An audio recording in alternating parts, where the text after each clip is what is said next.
Nocturnal news. Welcome, my friends. Now, first and foremost, please head over to my new YouTube channel. It is called Citizen Journalist 51.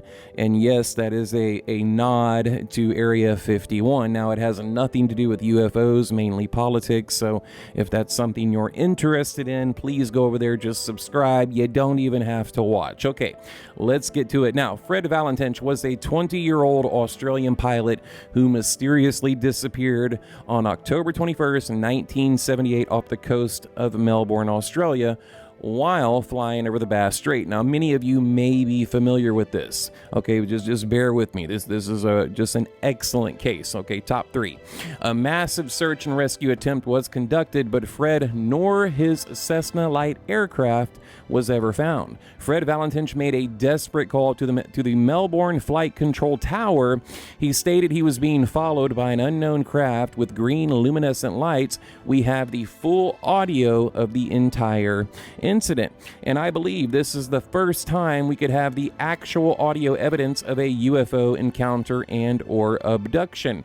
The final 17 seconds of Fred's known existence is absolutely chilling. Okay, so let's have a quick listen to the original audio from October 21st, 1978.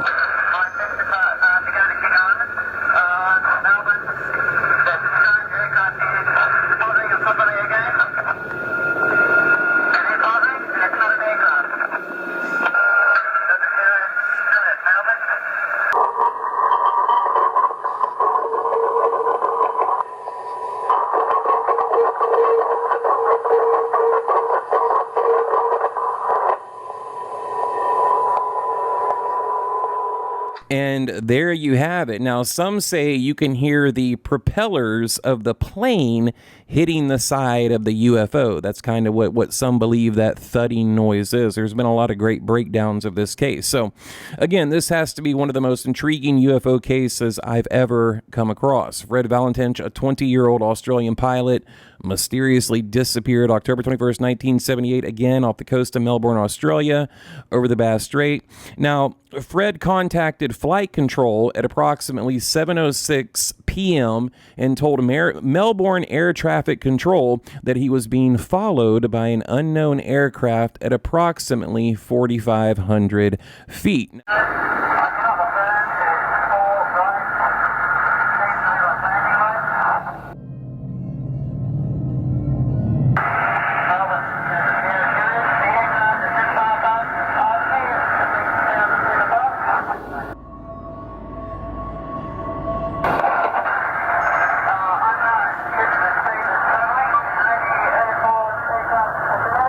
Now, I've heard conflicting info about the height. Okay, doesn't matter. His aircraft began to run intermittently before basically radioing again and saying, hey, it's not an aircraft.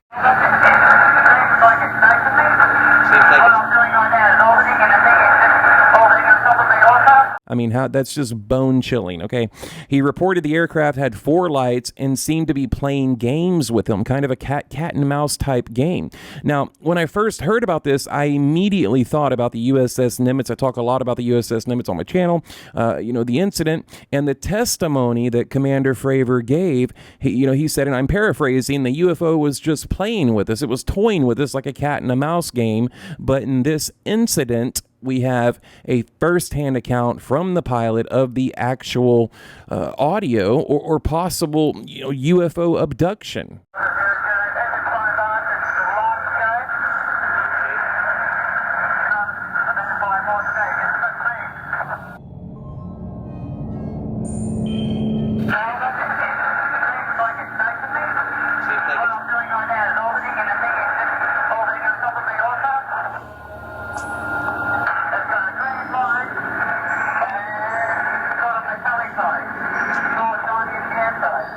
Okay, I mean, this is about as good as it gets in terms of hard evidence. Okay, we also have a witness that took photographs of something very mysterious minutes after the small Cessna plane flew overhead. Fred was told by air traffic control that there wasn't any other aircraft in his immediate area, according to radar. He said he was being followed by an unidentified aircraft that was illuminated by 4 green luminescent lights. It's got a green light and it's got a metallic light. So it's on the inside. We also have testimony and a statement from Fred's father himself. And of course, the most compelling piece of evidence, the actual audio from the Melbourne flight control deck. Okay, more compelling than that, the final seconds of that audio that could be the first and only real audio of an alien spacecraft. Now, again, Valentich was a 20-year-old pilot who was flying a Cessna 182 light aircraft from Melbourne's Moorabbin Airport to King Island, which is basically a small island over the Bass Strait.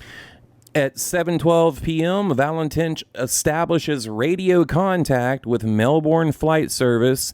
And here's just kind of a few keynotes and takeaways from the actual audio transcript. Okay, he says, Tower, Sierra India Victor. I can't see any traffic on my radar. Valentich, it's not a commercial airline or anything. It's something else. So he knew right away, immediately, this was just abnormal. Okay, it was unidentified.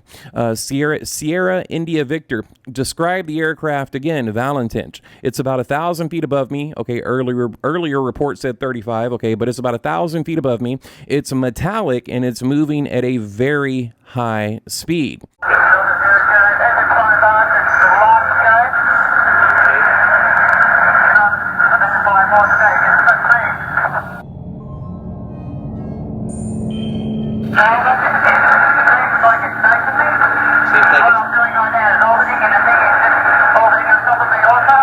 Okay, at 7:15 p.m., Valentich reported that the aircraft was now hovering above him and said that it was metallic in appearance and that it had a length of about 300 feet. He also said that it was making a strange humming noise or some unknown sound. He said, quote, the aircraft is now hovering above me.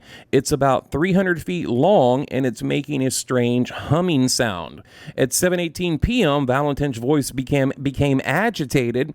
He said that the aircraft was now chasing him. He also said that he was having trouble controlling his Cessna aircraft. Okay, Valentich, the aircraft is chasing me. I'm having trouble controlling my aircraft. At 7:21 p.m., Valentich's voice became faint and garbled. He said that the aircraft was now on top of him and that he was going into the light. And by the way, we're going to listen to the entire audio, but let me read the end of the transmission here. Okay, it says, Fred's radio transmission was recorded by Melbourne's Flight Service. The recording provides a first-hand account of Fred's experience. The recording is clear and concise, and there is no indication that Valentich was under any distress prior to his final transmission. Okay, an extensive search and rescue conducted for Valentich and his aircraft, but no trace of either was ever found. And there's a little controversy on that because they did find something with a partial serial number, but it was never proven to be Fred's. Okay, the official investigation into the disappearance of Fred Valentich was conducted by the Australian Department of Transport. Okay, just details here. The investigation lasted over a year and involved interviewing witnesses, examining Fred's aircraft, and searching the area where he disappeared. Now, when they say examining his aircraft, they're referring to records, maintenance records, flight logs, and so forth, because, again, his aircraft was never found. But I just want to read what this says word for word. So this is how, it ends. This is how they wrap up the investigation. It says the investigators concluded that Fred was likely the victim of a pilot error. They found that there was no evidence to support the claim that Fred had been abducted by aliens or that he had encountered a UFO. Funny, how do they know that? They don't even know what a UFO is or was back then. Okay. However, they also admitted that they were unable to determine definitely what had happened to Fred or his aircraft. Okay, now the official investigation, the evidence gathered during the course of the investigation does not support the claim that the pilot of the Cessna 182L series Sierra India Vector was abducted by aliens or that he encountered a UFO. And that's how the report basically ends. But again, my argument to that would be, well, how do you know? right? How do you know? I mean, he said there's something with green luminescent lights. There's something hovering. There's something chasing me. Talking about going into a light, they never found not one piece of evidence, not one hard, tangible piece of evidence. So how do they know? Okay, now this area over the Bass Strait from Melbourne to Kings Island, yes, there are very powerful currents there.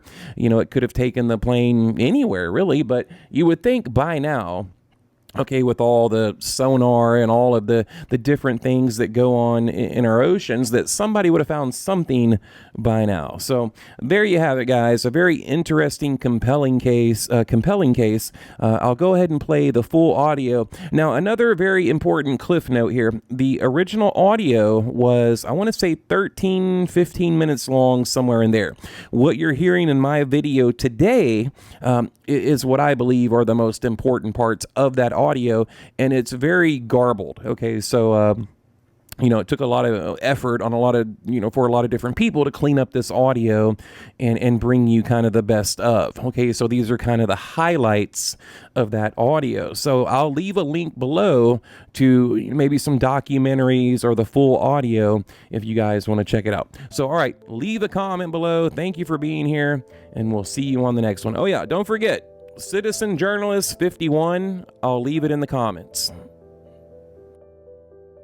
Now, this is